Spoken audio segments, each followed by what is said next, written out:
कभी कभी जिंदगी ऐसी मोड़ ले आती है कि इंसान को अपने पूरे गांव को छोड़कर रोजी रोटी की तलाश में नई जगह जाना पड़ता है। ये कहानी है रामू की, एक मेहनती और ईमानदार युवक की, जिसे अपने सूखे गांव से बाहर जाकर काम ढूंढना पड़ा। गांव में अकाल की परिस्थितियां फैल चुकी थीं। खेत सूख गए थे और लोग पानी और खाने के लिए तरस रहे थे। रामू ने सोचा, अब यहाँ ज्यादा दिन ठहरना ठीक नहीं। उसने काम की तलाश में चलना ही उचित समझा और चलते चलते वो विजयपुर गांव पहुंच गया। वहां उसके पास रहने को कोई ठिकाना नहीं था और काम भी नहीं था। भाग्य ने उसे एक रास्ता दिखाया, गांव के धनी किसान हरिदत्त सेठ के पास। रामू ने विनम्रता से कहा, सेठ जी, मैं रामू हूँ। हमारे गांव में अकाल है। अगर आप मुझे कोई काम दे दे तो मैं ईमानदारी और मेहनत से करूंगा। हरिदत्त सेठ ने रामू को ऊपर नीचे देखा और बोला, ठीक है बेटा, मेरे पास काम तो है पर कठिन है। मेरे पास 50 गाय और 50 भैंस है। तुम्हें रोज उनका गोबर साफ करना होगा। सुबह शाम चारा और पानी देना होगा। महीने के अंत में मैं तुम्हें 200 रुपए दूंगा और 2 वक्त का खाना भी मिलेगा। क्या कर लोगे? रामू ने बिना हिचक कहा, जी सेठ जी, मैं कर लूंगा। हरिदत्त सेठ ने उसे गौशाला में रहने की अनुमति दे दी। तब से रामू निकल पड़ता। सुबह जल्दी उठकर गाय भैंसों का गोबर निकालता, उन्हें चारा देता और समय पर पानी पिलाता।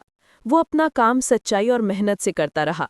धीरे धीरे हरिदत्त सेठ को रामू की निष्ठा पसंद आने लगी। कुछ समय बाद हरिदत्त ने कहा, रामू, तुम्हारा काम बहुत अच्छा है। दूध की गुणवत्ता बढ़ी है और दूध भी ज्यादा आ रहा है। इसलिए मैं तुम्हारी तनख्वाह बढ़ाकर 400 रुपये करता हूँ। रामू ने विनम्रता से आभार जताया और भी मेहनत करने लगा। समय बीतता गया। रामू ने थोड़ी बचत कर ली और एक छोटी सी कुटिया बनवा ली, जहां अब वो चैन से सो पाता था। पर उसकी एक चिंता रही।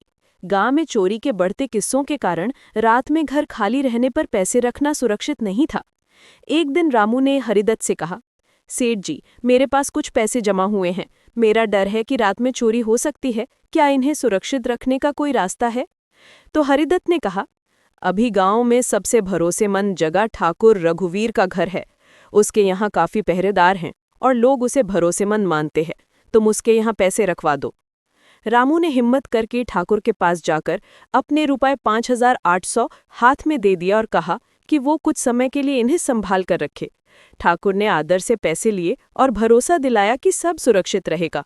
रामू ने राहत की सांस ली और काम पर लौट गया। समय गुजरता रहा। रामू ने सोचा कि अब कुछ जमीन खरीदकर अपना घर बसा लेता हूँ। इसलिए उसने जो कुछ बचाया था और जो पैसे ठाकुर के पास थे, वो लेकर जमीन खरीदने की योजना बनाई।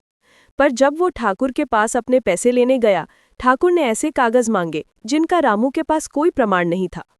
ठाकुर ने कहा, हम लिखित रूप में काम करते हैं। बिना दस्तावेज के मैं कुछ नहीं दे सकता।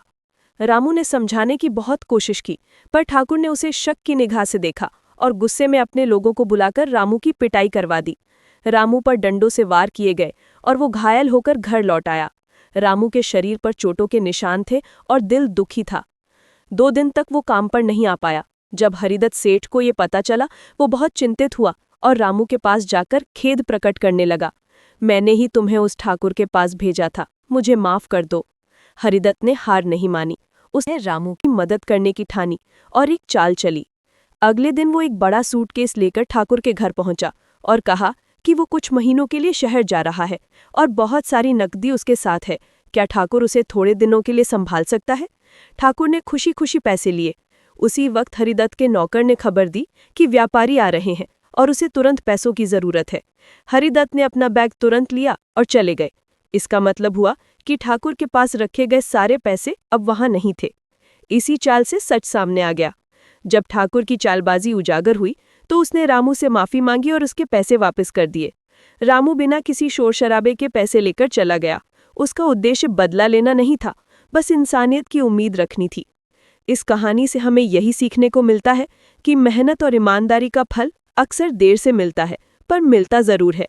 और जो दूसरों की कमाई पर निगाह रखता है, उसका अंत अच्छा नहीं होता। हमेशा याद रखो, अपने अच्छे कर्मों पर भरोसा रखो, दूसरों के साथ ईमानदारी और दया से पेश आओ, क्योंकि नेकी कभी बेकार नहीं जाती। अगर ये कहानी आपके दिल को छू गई हो तो वीडियो को लाइक करें, शेयर करें और ऐसे ही और कहानियां सुनने के लिए हमारे चैनल को सब्सक्राइब करना ना भूलें।